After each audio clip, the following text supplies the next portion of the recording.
everyone, thank you so much for watching. I am your YD sir and I welcome you all in today's class. The finest and the easiest way to learn the concepts of physics very clearly.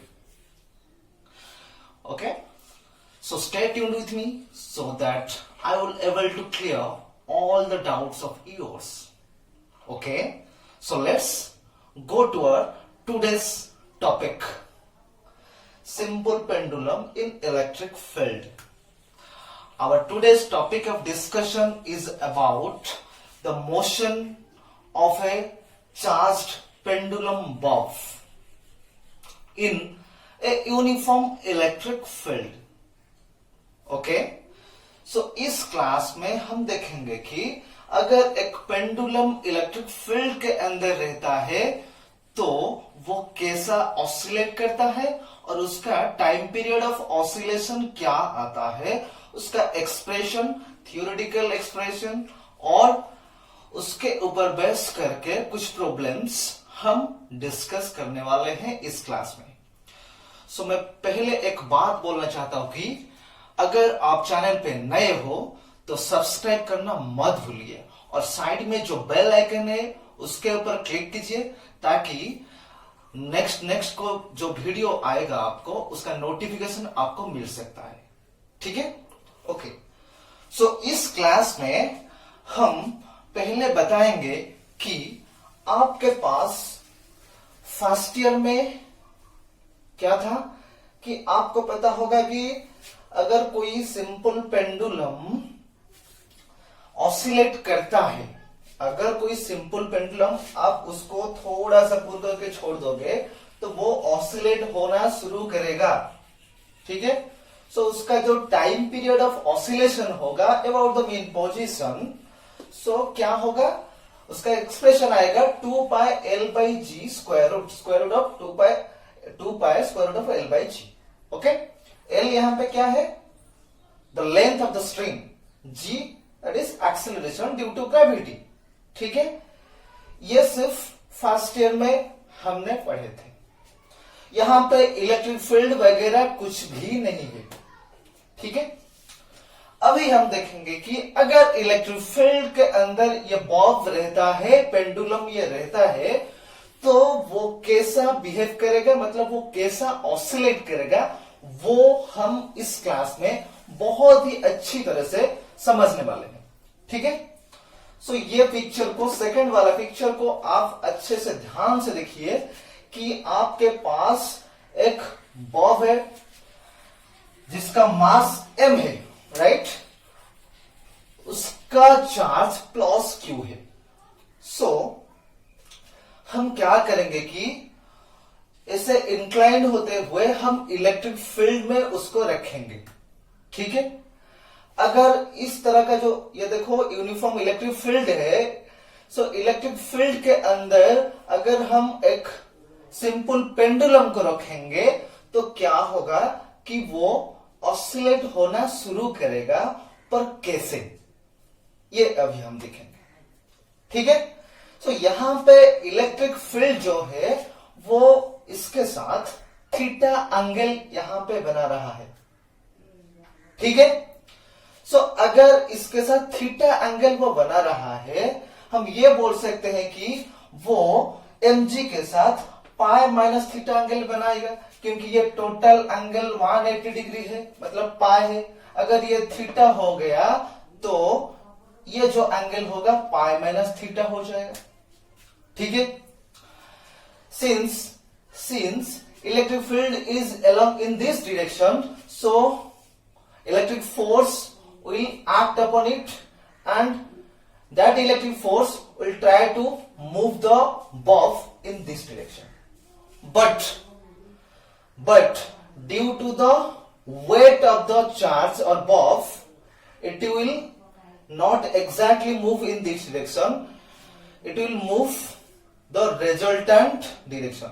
Means since it is a force, electric force, and this is weight, this is another force. Okay, force due to gravity. So यहां पे इस point पे दो force act कर रहा है. So resultant force हम निकालेंगे तब जाके हम बोल सकते हैं कि वो किस तरफ, मतलब उसका वेट किस तरफ आएगा, हम ये बता सकते हैं। सो कैसे हम पता करेंगे कि ये हो गया QE और ये mg। सो रिजल्टेंट जो आएगा वो आएगा mg इफेक्टिव। वो हम कैलकुलेट करने वाले हैं कि g इफेक्टिव कैसा आएगा, एक्सप्रेशन कैसा होगा, वो हम अभी कुछ देर बाद डिस्कस मतलब डिराइव करने वाले हैं। ठीक है। सो फिलहाल आप ये देख सकते हो कि ये वाला जो फिगर है वो क्या है कि अगर इसके ऊपर मतलब इसके ऊपर फोर्स एक्ट करता है तो ये पोजीशन होगा उसका इक्विलिब्रियम पोजीशन। अगर ये ऑसिलेट होना स्टार्ट करेगा, so about this mean position it will try to oscillate, but in our normal situation this was the mean position. Okay. So अगर आप क्या करोगे कि यहां से ये स्ट्रिंग को कट कर दोगे तो वो इस तरफ नहीं गिरेगा, वो किस तरफ गिरेगा, mg इफेक्टिव के तरफ गिरेगा, जो कि इसके तरफ, मतलब आप इसको यहां से कट करोगे तो ऐसे ही वो नीचे गिरेगा। ठीक है, रिजल्टेंट फोर्स की तरफ। बट यहां पे आप इसको कट करोगे वो डायरेक्टली डाउनवर्ड में नीचे की तरफ आएगा। समझ में आ गया? समझ में आ गया? आप ये डायग्राम तीनों को अच्छे से देख लीजिए। और ये जो टाइम पीरियड होगा इसके लिए इलेक्ट्रिक फील्ड अगर है तो एक्सप्रेशन क्या होगा, 2 pi square root of L by g effective. G effective अभी हम निकालने वाले हैं, उसके बाद हम लिखेंगे कि जी इफेक्टिव कितना आएगा। ये तीनों डायग्राम को आप अच्छे से समझ लीजिए, अच्छे से ओवरलुक कर लीजिए। ठीक है, देख लीजिए।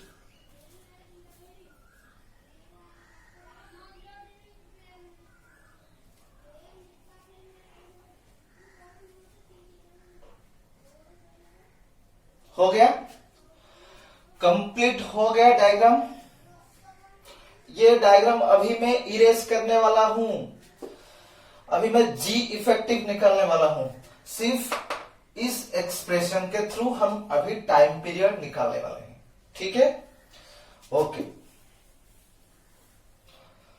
सो आप ये देख सकते हो कि एक फोर्स इस तरफ आ रहा है जो कि QE है। ओके, नीचे की तरफ आ रहा है mg। सो जो रिजल्टेंट होगा वो आएगा इस तरफ, जो कि mg इफेक्टिव हम बोल सकते हैं कि वो आएगा F। ठीक है, अगर दो फोर्स को हम ऐड करना चाहते हैं तो वेक्टर एडिशन का रूल हम यूज करेंगे। यहां पे देख सकते हो कि पैरेललोग्राम लॉ यूज हुआ है। सो वेक्टर एडिशन रूल के हिसाब से दो फोर्स, एक है QE, दूसरा है mg, राइट, दूसरा है mg। सो अगर ये दोनों फोर्स को हम ऐड करने चाहते हैं तो कैसे हम ऐड करेंगे और उसका रिजल्टेंट का वैल्यू कितना आएगा वो अभी हम इस क्लास में देखने वाले हैं। ठीक है, ओके। सो क्या आएगा एक्सप्रेशन,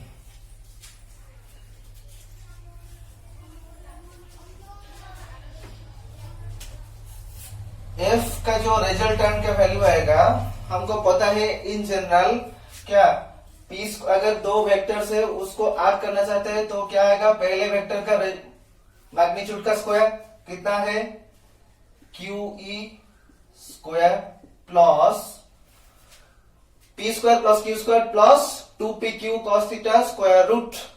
सो P स्क्वायर हो गया, Q का यहां से दूसरा वाला जो फोर्स है वो mg है, so mg whole square plus 2 QE into mg cos theta. cos theta मतलब पाई माइनस थीटा हम लिखेंगे क्योंकि दोनों वेक्टर के बीच का जो एंगल है वो पाई माइनस थीटा ही है। So mg cos pi minus theta square root हो गया। ओके, उसके बाद हम ये लिखेंगे कि इसको पहले मैं लिख लेता हूं कि mg स्क्वायर आ गया, m स्क्वायर g स्क्वायर आ गया, या फिर आप ऐसे लिख सकते हो कि mg होल स्क्वायर। ठीक है, उसके बाद QE q e whole square plus 2mg q e cos pi minus theta is how much? cos pi minus theta is minus cos theta, right? Square root. उसके बाद ये f जो है वो क्या है? ये f जो है वो mg इफेक्टिव है, राइट? सो उसके बाद हम ये लिख सकते हैं कि mg इफेक्टिव का वैल्यू कितना आएगा? अगर आप यहां से m स्क्वायर कॉमन लेना चाहते हो तो m स्क्वायर कॉमन लेने के बाद उसका स्क्वायर रूट आ जाएगा m। तो यहाँ पे बाहर आपका m रह जाएगा, इसके अंदर g square plus Q e whole square. तो m स्क्वायर यहां से मैं अंदर से कॉमन लिया हूं, इस टर्म पे कुछ भी m स्क्वायर नहीं है, सो नीचे के तरफ m स्क्वायर ही आएगा, ठीक है? प्लस यहाँ पे नहीं आप यहाँ पे ये लिख सकते हो कि माइनस इस तरफ आ जाएगा, तो माइनस यहाँ पे लिखेंगे। सो माइनस आने के बाद m स्क्वायर यहां से कॉमन जाएगा, m स्क्वायर पर यहाँ पे सिर्फ m ही है, सो नीचे की तरफ एक m को हम डिवाइड करना पड़ेगा, m की तरफ हम डिवाइड करना पड़ेगा m। सो क्या आ जाएगा? 2g Q E divided by m cos theta आपका आ गया, ठीक है? सो इस तरह आप क्या करेंगे कि दोनों साइड में से m को आप कैंसिल कर सकते हैं, हटा सकते हैं। सो फाइनल एक्सप्रेशन आपका कितना आ रहा है? g इफेक्टिव का वैल्यू जो आ रहा है वो आ रहा है कि g square plus Q square E square divided by m square minus कितना आ जाएगा? 2g Q E divided by m cos theta, okay? Square root हो गया। सो ये आपका जो effective acceleration due to gravity का एक्सप्रेशन आपका आ गया। इसको आप अच्छे से याद रख लो, ये डेरिवेशन कैसा हुआ, कैसे ये डेरिवेशन आएगा, अब अच्छे से याद रख लो, एक बार देख लो।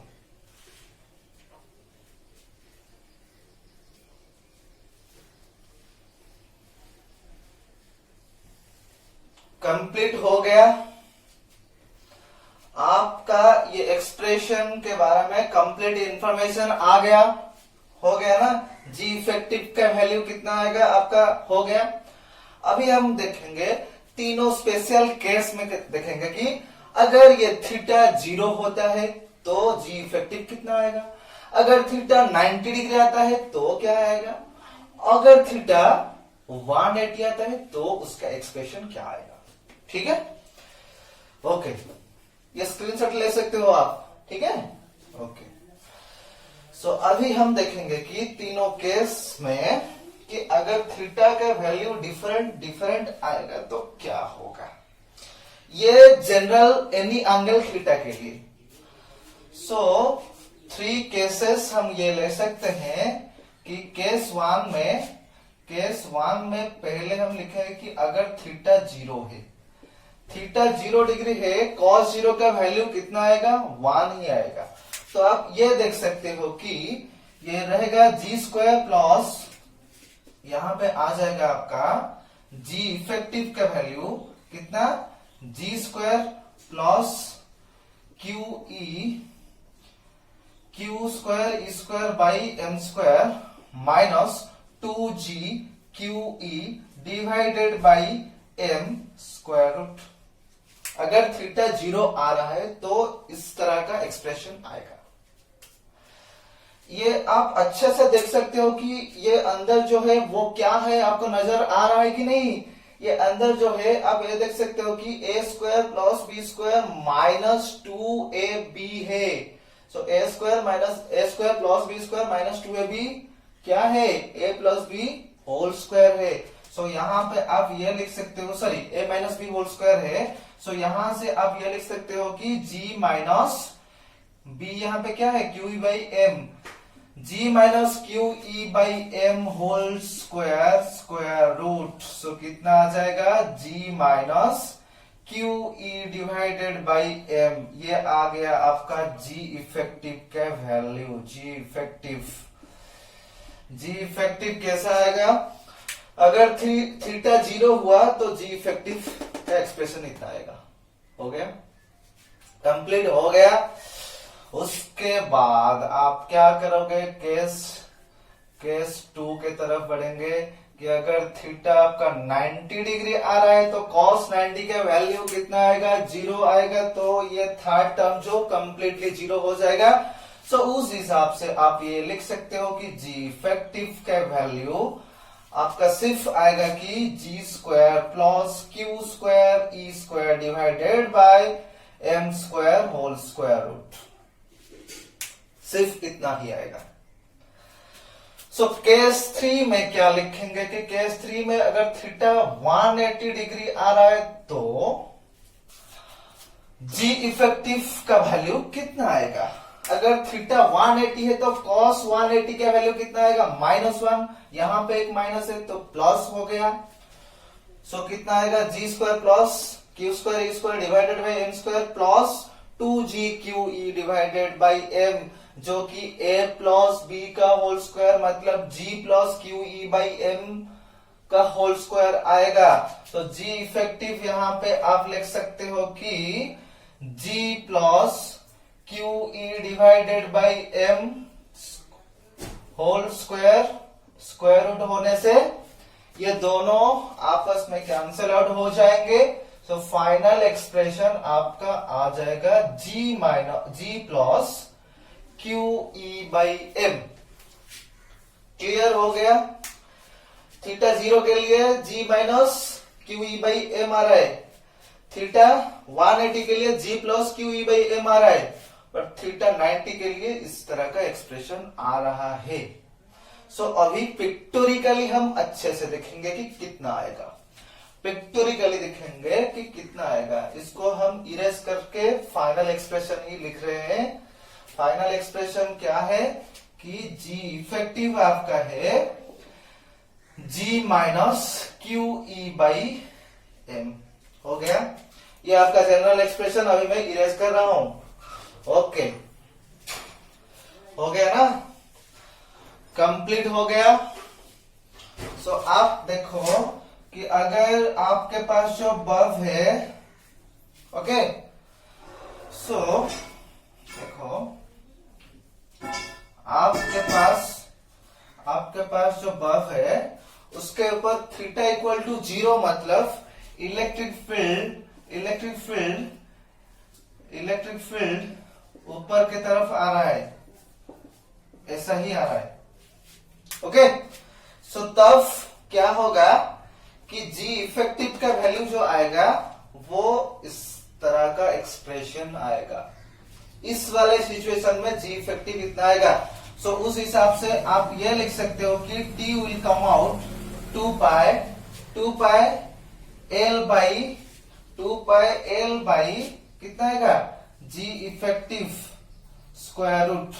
उस हिसाब से जी इफेक्टिव का वैल्यू आप यहां से पुट करके लिख सकते हो। ठीक है, हो गया। कितना आएगा, 2 pi L by g minus Q E by m कितना आएगा, होल स्क्वायर रूट। हो गया, कंप्लीट हो गया। उसके बाद ये जो थीटा 90 डिग्री है कैसा आएगा, आपके पास बॉब ऐसा है पर इलेक्ट्रिक फील्ड इस तरफ है, इलेक्ट्रिक फील्ड इस तरफ है, तो जाएगा जी इफेक्टिव का वैल्यू इतना ही आएगा। उस तरह आप t equal to 2 pi L by g का वैल्यू, ये इफेक्टिव का वैल्यू आप लिख सकते हो। फाइनल आप लिखेंगे। ओके, अब अच्छे से नोट कीजिए, हो रहा है कि नहीं। ओके, ये थर्ड वाला केस में कैसा आएगा कि आपके पास जो पेंडुलम है उसके ऊपर इलेक्ट्रिक फील्ड नीचे के तरफ ही आ रहा है। सो इलेक्ट्रिक फील्ड नीचे की तरफ है, ये है पेंडुलम बॉब का चार्ज क्यू। तब जाके t का वैल्यू कितना आएगा, 2 pi L by g effective यहाँ पे जितना है g plus Q E by M square root आ गया। ओके, जी इफेक्टिव का वैल्यू इस यहां से आप पुट करोगे, कंप्लीट हो गया ना। तो ये तीनों केस आपको हो गया। इसी तरह सिचुएशन को बेस करते हुए अगर प्रॉब्लम आएगा तो आप उसको सॉल्व करने में हिचकिचाने ना मत, वो अच्छे से आप सॉल्व कर सकते हैं, ठीक है ना। ओके, कंप्लीट हो गया। यहां से और एक बात मैं बताने वाला हूं कि अगर यहां पे माइनस क्यू चार्ज होगा, माइनस क्यू चार्ज, तो आप क्या करोगे, यहां पे जो एक्सप्रेशन है वो थोड़ा सा चेंज होगा। अगर यहां पे माइनस क्यू चार्ज होगा तो यहां पे फाइनल एक्सप्रेशन में क्यू के जगह हम माइनस क्यू यूज करेंगे, तो यहां पे प्लस आ जाएगा।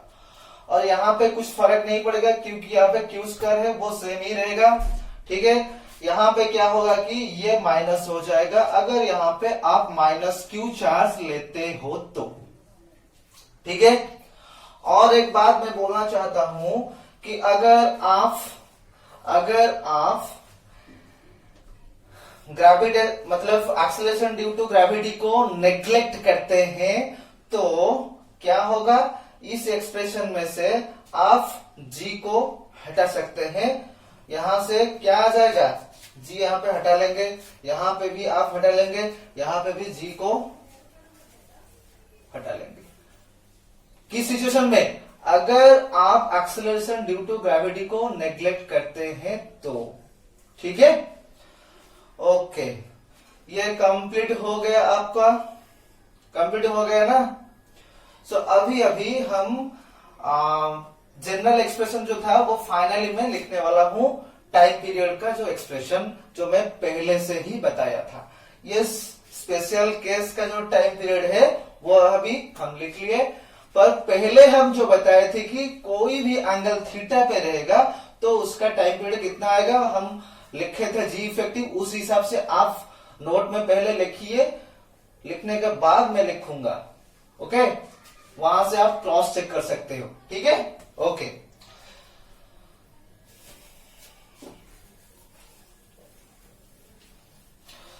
ओके,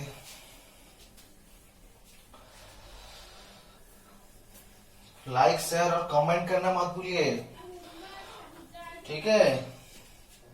और सब्सक्राइब तो बिल्कुल ही कीजिए। ओके, तो टाइम पीरियड का एक्सप्रेशन आपका आ जाएगा t equal to 2 pi square root of l divided by g square plus Q square E square divided by M square minus 2g Q E divided by m cos theta whole sorry इतना ही आएगा, square root भी आएगा। शायद cases में मैंने गलत लिखा था तो आप अच्छे से वहां से देख सकते हो, ठीक है। ये आपका फाइनल एक्सप्रेशन आएगा।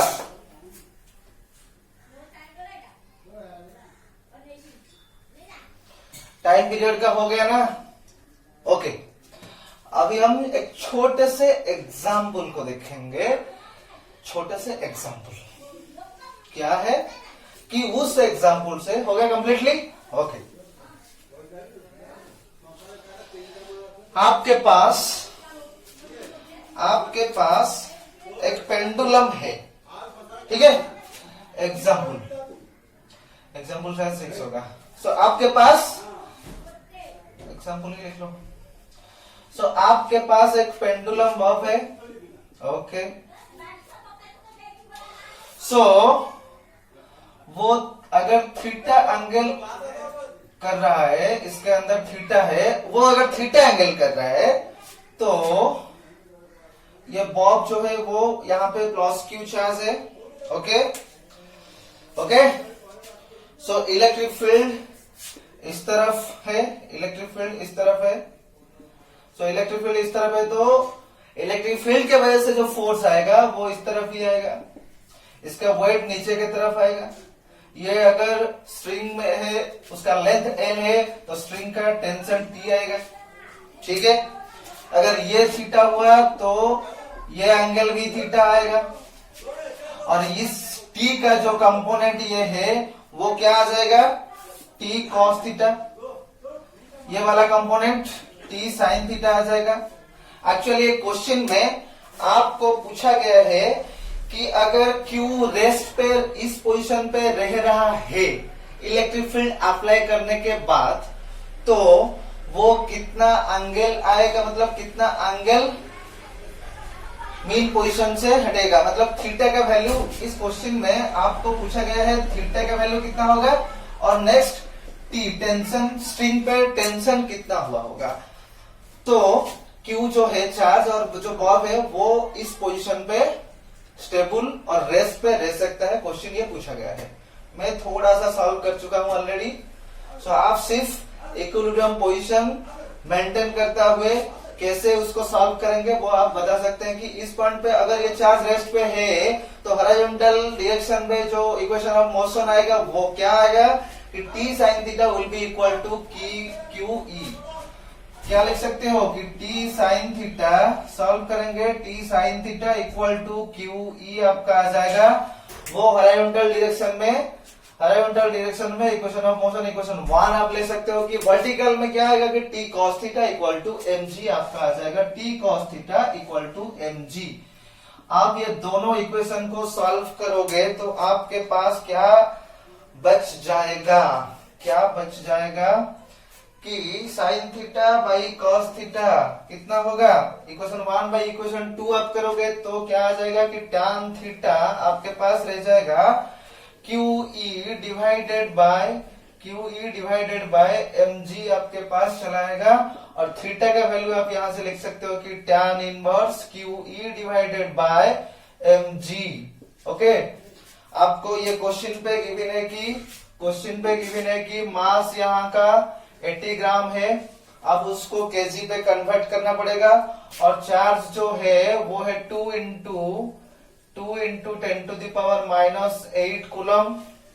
ओके, और इलेक्ट्रिक फील्ड आपको गिवन है 2 into 10 to the power 4 newton पर कूलम। ये सब वैल्यू आप अगर पुट करोगे, m का वैल्यू अब 80 ग्राम है उसको केजी पे कन्वर्ट करोगे, g का वैल्यू आप 10 या फिर 9.8 मीटर पर सेकंड स्क्वायर ले सकते हो, Q का वैल्यू यहाँ पे गिवन है, E का वैल्यू भी गिवन है, तो जाके आप थीटा का वैल्यू यहाँ से कैलकुलेट कर सकते हो। कितना वैल्यू आएगा वो कमेंट सेक्शन में कमेंट कीजिए। ओके, उसके बाद टी आप कैसे निकालोगे कि थीटा का वैल्यू आपको पता लगने के बाद तुरंत आप थीटा का वैल्यू सपोज इस इक्वेशन 1 पे पुट करोगे तो जाके आप ले सकते हो कि t equal to q E divided by sine theta. Theta का वैल्यू जितना आया होगा इस एक्सप्रेशन पे आप पुट करोगे तो फाइनल एक्सप्रेशन आपको मिल जाएगा। ओके, अच्छे से देख लो, हो गया ना।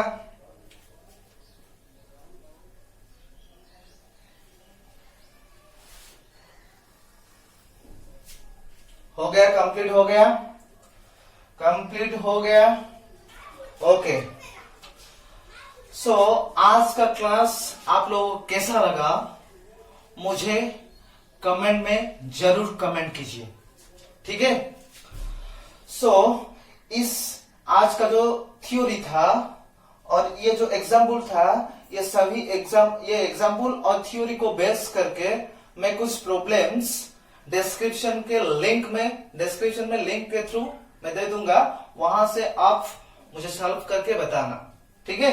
सो आज के लिए बस उतना ही, ठीक है। बचे रहेंगे तो नेक्स्ट क्लास में हम देखेंगे कि एक चार्ज पार्टिकल इलेक्ट्रिक फील्ड में कैसे मूव करता है, उसके बारे में हम नेक्स्ट क्लास में डिस्कस करने वाले हैं, ठीक है। Thank you very much. जय हिंद।